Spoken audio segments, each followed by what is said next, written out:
Reverend Amber Rose Dullea is a therapist and hospice social worker. She is the author of two books, Path of Heart, Personal and Planetary Healing, and From Ow to Wow, 5 Steps to Thriving with Pain. Her perspective is built on her personal journey as well as her professional experience. Prayer is a conversation with God. Today, Reverend Amber Rose will talk about how we can open ourselves to consciously being in communion with the divine on an ongoing basis. She will share how prayer has impacted her life and how it can impact yours. Please welcome Reverend Amber Rose Dullea.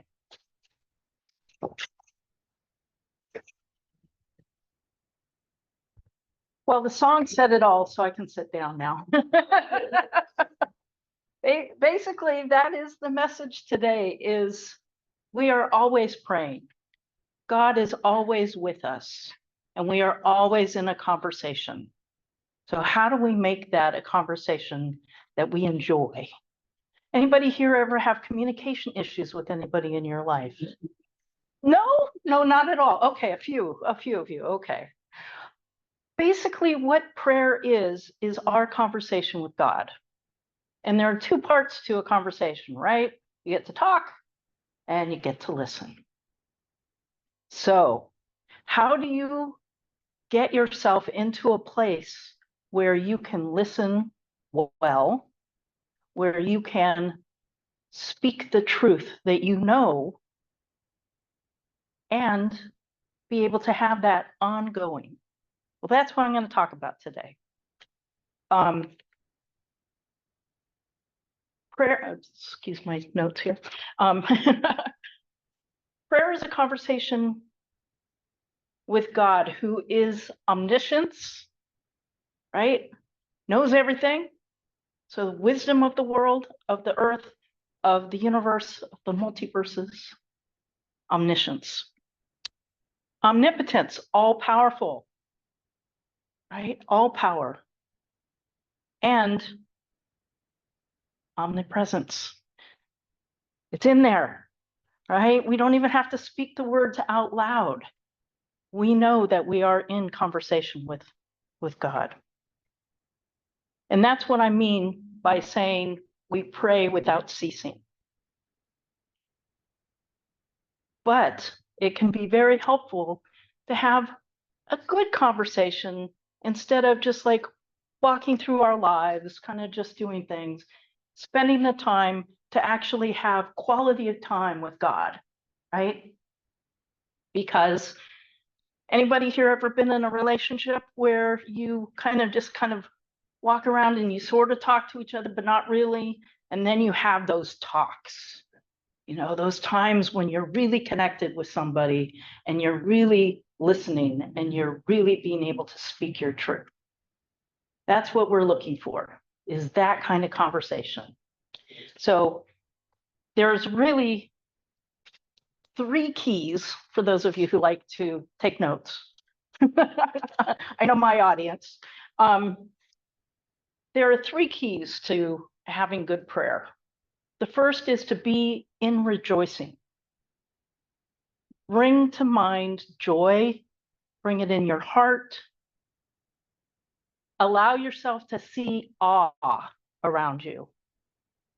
Or as I like to say, get your wow on, right? Being able to be in that mindset allows you to align with the all that is God and with your own good. The second, and we'll talk more about this in November, I'm sure, is gratitude. Having an attitude of gratitude is key to being able to have alignment with God.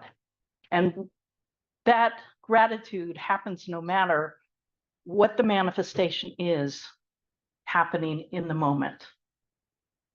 We know that there is a plan that we may not understand. I call it the mystery. Like, well, I remember that day very well, that I was in my car driving, thinking, what am I going to do with my life? I feel like there's something more for me to do here. And the answer that I got in the moment was a car pulling out in front of me and me hitting it. Right? I wasn't all that grateful in the moment, I have to say. That was not a grateful thing. But it did over time become something that I was very grateful for. And that's where the from out of wow, 5 steps to thriving with pain came from. If God hadn't said, hey, here's a car, hit this, I would have never gone there. I was happy as a massage therapist. And given that accident, I was no longer able to do massage. So God said, see, you wanted to do something more different. Here's your opportunity, right? So being able to be grateful, even for those things that look like, why would anybody be grateful for that? Right? That's being able to develop that gratitude. And then the last key, so rejoicing, gratitude, communication, coming together, communion, communication, they're the same root. And how do we do that? So that's what I'm going to talk about today. Gave you a little preview. So let's dig in.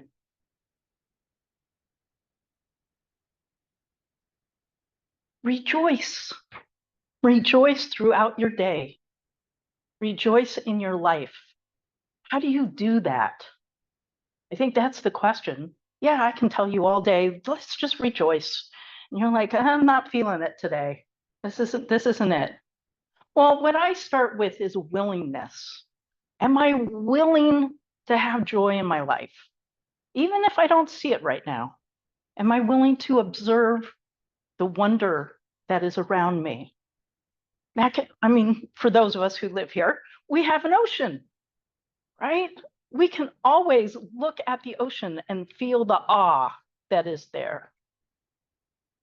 We can look at the people that we love and look at their faces and know these people are in my life. Wow. What were all the chances of all these people arranging and diving and figuring out that you're there? And as we said in the song too, you want to be aligned with the direction of good, right? The positive. And in order to do that, you need to be receptive to what is joyful around you. And it's not always easy, but the 3 things that I kind of think of with this is breath. Breathing is something that we do all the time. Occasionally we might hold it if we're, being stubborn or something. But for the most part, we breathe in and out. Becoming conscious of that, inspiration, the ability to bring God in and let go of anything that is distracting you from your good. That willingness again. I may not be happy. I may be depressed. I may be having a really hard time. But I'm willing. I'm willing to be happy. I'm willing to have joy. I'm willing to connect. That willingness opens huge doors. Just that. And then remembering the transcendence that is God, that is us. For God is within each of us and is all around us. So sometimes we can get stuck. I don't know about all of you, but I can get stuck in my head, right? And just kind of think of, well, this is my life and this is what I'm doing and this is how it is, and just kind of get stuck in there. How do you get out of that? You realize that there is something larger than you, that is a part of you, that loves you and wants only the best for you. That's the transcendence.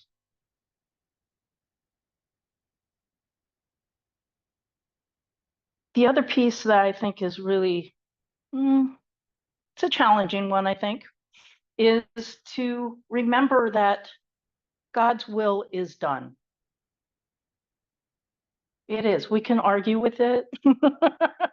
We can say, no, no, no, that car was not your will. I know it wasn't, right? Whatever those things are. But there is a bigger plan.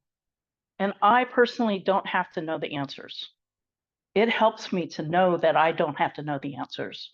I like getting glimpses. I like aha moments. I like having insight, but I don't have to know the whole plan. As a matter of fact, I don't think I could possibly grok the whole plan. It is just too big. So let's get to gratitude. Having an attitude of thanks that which what I am try that again. For that which I am praying already is. And having just that sense in your heart of like, wow, thank you, thank you, thank you. That's a huge attitude to be able to have. And it's something that I think takes time and it takes attention to have gratitude. So I'll give you, I'm sure many of you have heard this before, but a gratitude journal is an excellent tool to bringing gratitude into your life on an ongoing basis. It can be 3 things every night that you're grateful for. You get really specific, right? It can be really general, but just allow yourself to feel that gratitude every night before you go to sleep.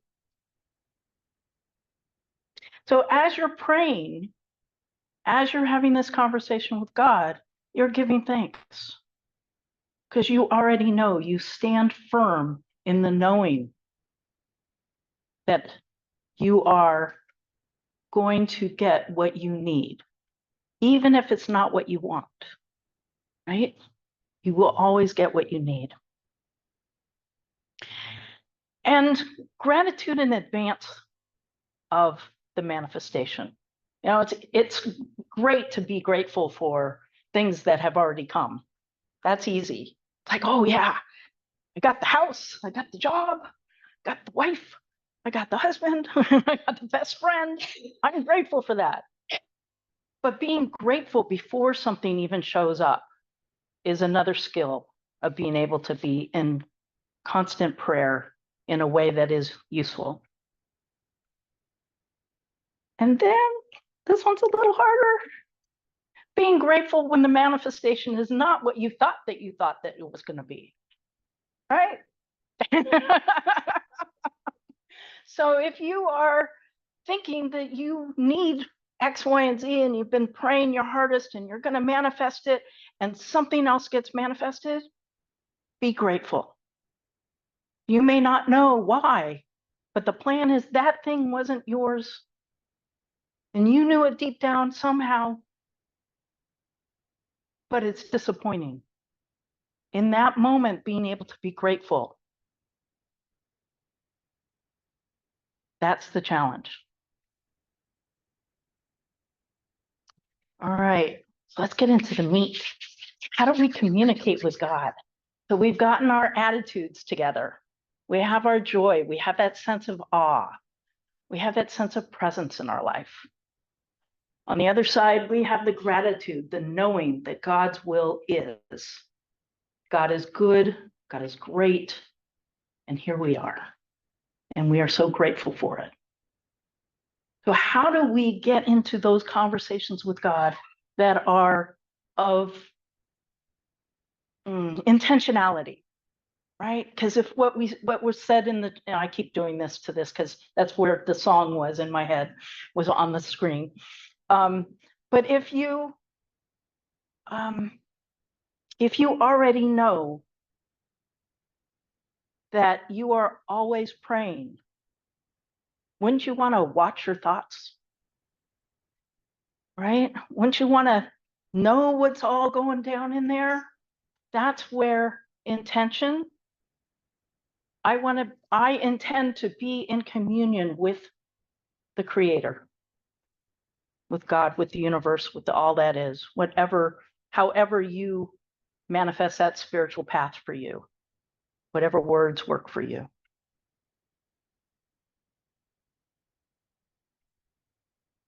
how do you get into that conversation? You have the intention to do it. You develop the awareness, consciousness that I am speaking to the all that is omnipresent, omniscient, omnipotent. Okay, I'm speaking to the one with the power. I think I want to be asking the right questions. I want to be in alignment here. So how do you do that? Well, first, we already talked about it, the affirmative prayer, right? I have kind of a thing where I don't think that God knows no. So if we're focused on something, that's what's going to get manifested. So are we focused on love? Are we focused on joy? Or are we focused on fear or insecurities? So how do we move that? We move it by speaking the affirmation, thinking the affirmation. What is it that I want to have in my life? I want to have joy. I want to have love. Do I want to have hate? Not so much. But if I'm thinking about hate and I'm thinking about distress or illness, that's what comes to us, whatever we are putting out there. So how do we shift that? And I think that's a really important thing to notice. What are our thoughts? Now, in my other life as a therapist, right, that's something that you can work on, is really looking at your thoughts and being able to bring it forward so that you can be conscious of it and it doesn't become an unconscious bias that's happening that's not in your best interest. So let's imagine this important person in your life, just any person, just picture them right now. And you want to have a good quality conversation with them. You want to be able to get your points across and you want to be in connection with them. Okay? So here are a few things to do. Get clarity. You ever go into a conversation and you're like all over the place because you don't know exactly what you're trying to say? Get clarity of your values. Get clarity of your words.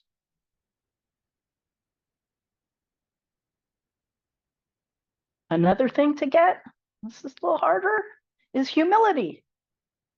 When you are in a good conversation with somebody, you are not always the one speaking out all the time, right? You're also willing to be receptive and to be humble enough to know that you don't necessarily know what that other person is thinking, what they're going to say, but being able to be humble enough to listen.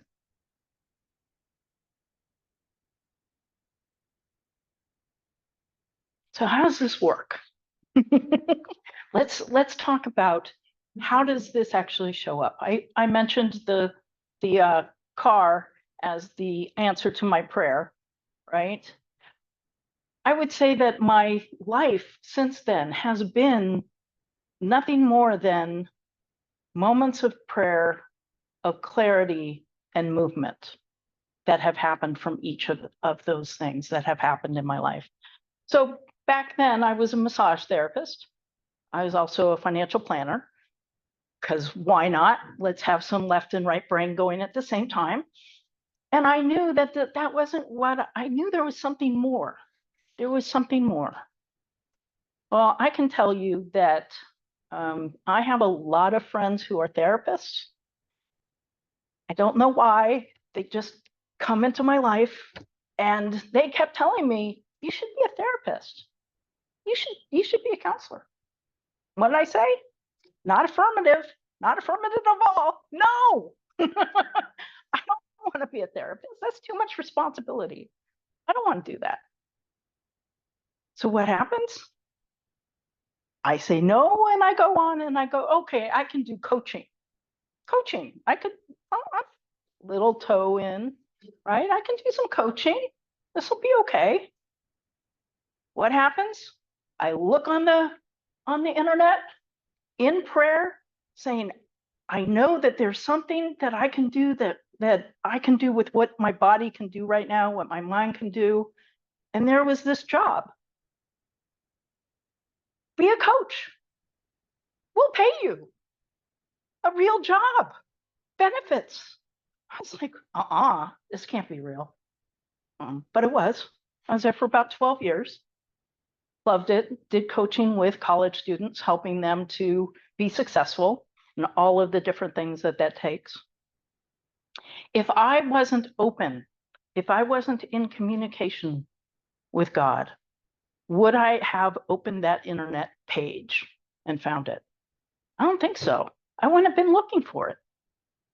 So my consciousness, my attention allows me to see that which God is putting in my place, in my way, in my view.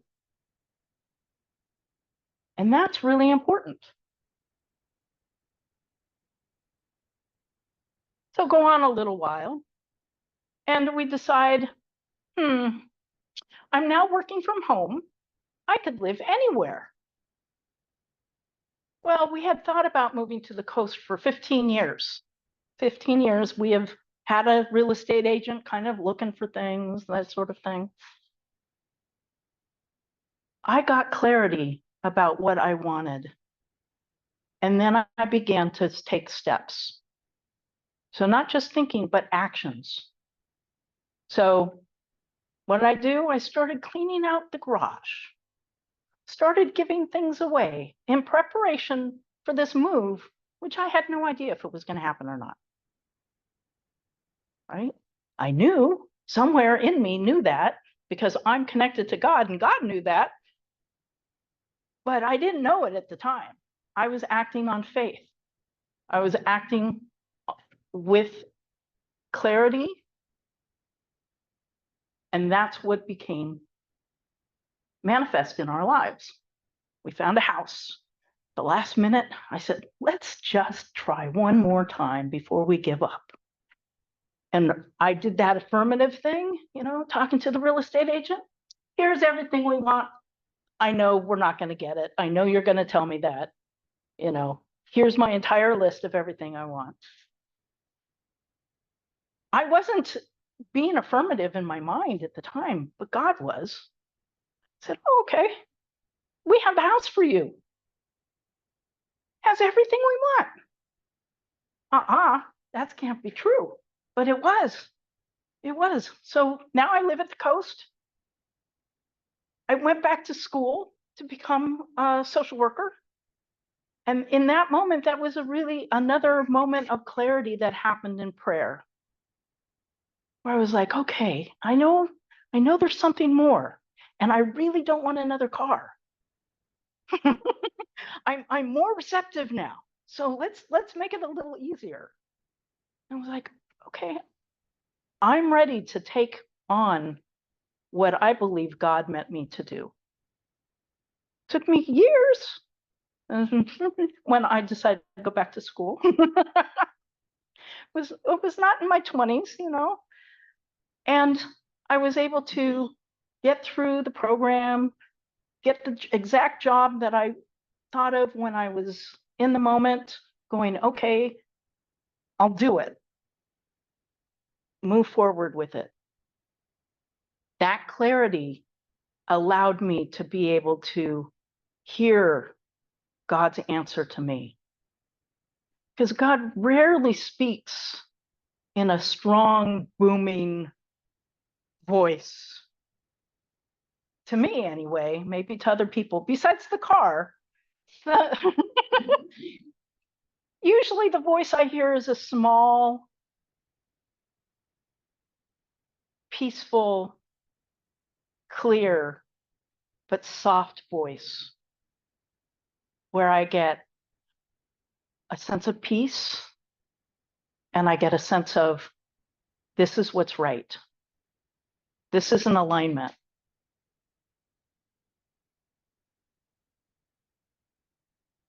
And it's not always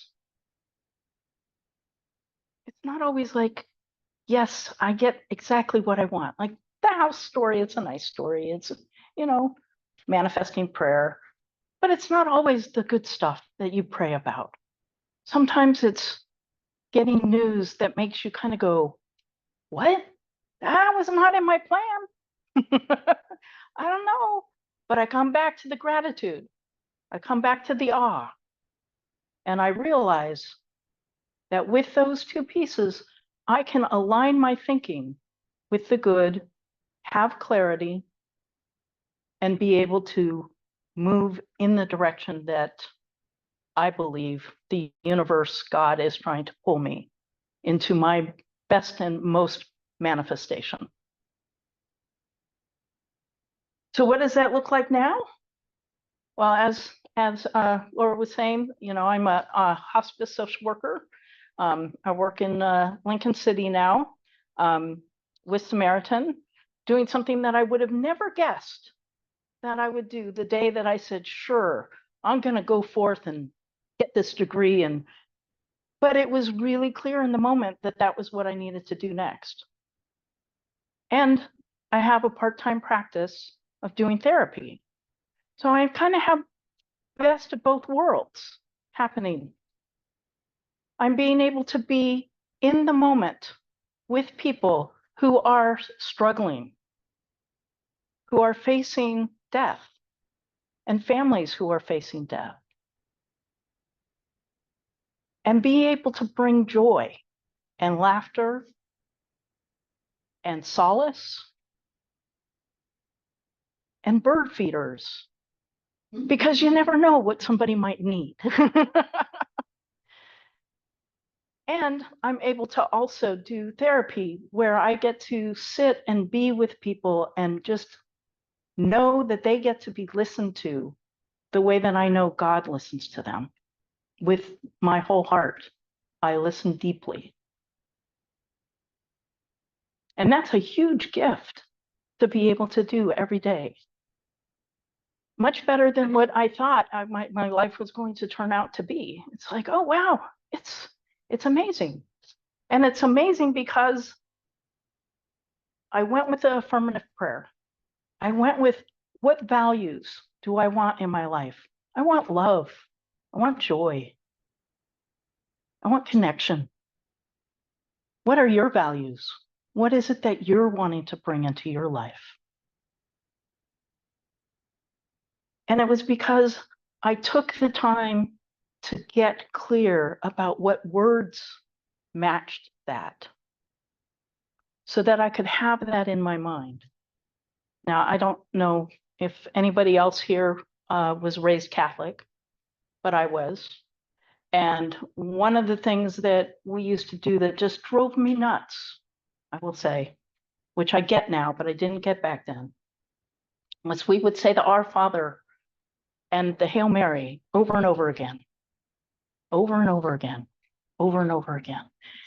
And I was like, these words don't mean anything. It's not.